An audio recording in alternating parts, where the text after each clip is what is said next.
India Mongolia completing 67 years of relations. Hi everyone, welcome to Seekers. I'm Yashika. In this video, I'm going to discuss about long historical ties between India and Mongolia. In my last video, I have unintentionally used a wrong map of India. I have taken down that video and I'll be more careful in my upcoming videos. Let's get started with this video. इस video में हम historical ties, spiritual neighbor की बात करेंगे, how culturally and spiritually we are connected with Mongolia. अगर हम India और Mongolia की हिस्ट्री की बात करें तो ये काफ़ी लंबी हिस्ट्री है. It goes back to 200 years before Christ to the periods of Huns. लेकिन अगर हम मोस्ट रीसेंट डिप्लोमेटिक रिलेशन की बात करें तो इंडिया और मंगोलिया के डिप्लोमेटिक रिलेशंस की फॉर्मली शुरुआत हुई थी 1955 24 दिसंबर को. द वेरी नेक्स्ट ईयर 1956 में पहली बार मंगोलिया से एम्बेसडर अपॉइंट हुए थे टू न्यू दिल्ली.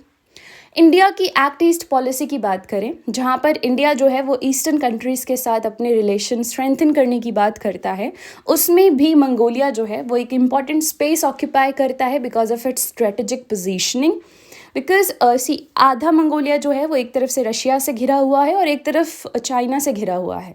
तो इंडिया का मंगोलिया के साथ रिलेशन स्ट्रेंथन करना इंडिया के फेवर में रहेगा इन कमिंग फ्यूचर ऑल्सो. अगर हम इंडिया और मंगोलिया की एक कॉमन बात देखें तो देखिए, इंडिया को माना जाता है लैंड ऑफ बुद्धा और मंगोलिया में जो है वो बहुत सारे लोग बुद्धिज़्म को फॉलो करते हैं. The main religion over there is Buddhism, right. तो because India is the land of Buddha, उनके मन में इंडिया के लिए एक डिफरेंट रिस्पेक्ट है. स्पिरिचुअली वो कनेक्टेड हैं to the land of India. बहुत सारे लामाज एंड स्कॉलर्स जो है वो भारत में बुद्धिज़्म की स्टडी करने के लिए आते हैं. स्पेशली उनके लिए एक हाईएस्ट लर्निंग सेंटर रहता है नालंदा यूनिवर्सिटी. नालंदा यूनिवर्सिटी अभी नहीं, बहुत एंशियंट टाइम से ही एक बुद्धिज़्म का जो है वो एक हाईएस्ट लर्निंग सेंटर रहा है.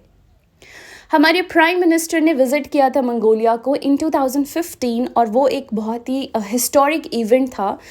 वो अपने साथ ले गए थे बुद्धा का एक स्टैच्यू और बुद्धा के दो डिसिपल्स का statue, and that was a moment of Joy amongst all the Buddhist of Mongolia.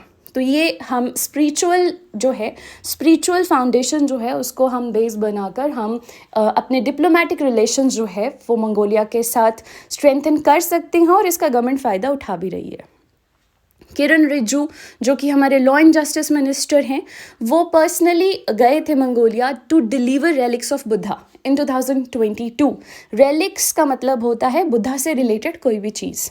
सो उन्होंने पर्सनली रेलिक्स ऑफ बुद्धा जो हैं वो पहुंचाए थे, डिलीवर किए थे मंगोलिया.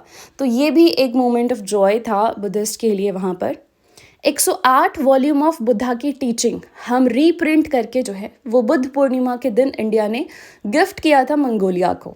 तो आप देख सकते हो किस तरह से हमने स्पिरिचुअल बेस बनाकर जो है वहाँ अपने डिप्लोमेटिक टाइज को कंसोलिडेट करने की कोशिश की है और आगे भी हम ऐसा करते रहेंगे होपफुली. इंडिया ने मंगोलिया को ऑयल रिफाइनरी सेटअप करने में हेल्प की है. इंडिया ने फंड किया था $1 बिलियन फॉर दैट और अब वो रिफाइनरी वर्किंग है जिससे कि मंगोलिया काफ़ी फ़ायदा उठा रहा है. एंड मोस्ट रिसेंटली अगर हम इंडिया मंगोलिया के बायोलेटरल रिलेशंस को रिव्यू करें तो India is reviewing these relations in the area of hydrocarbon and steel sector. अभी recently ambassador to India appoint हुए हैं मंगोलिया से एंड वो हैं गैनबोल्ड डैमजेव.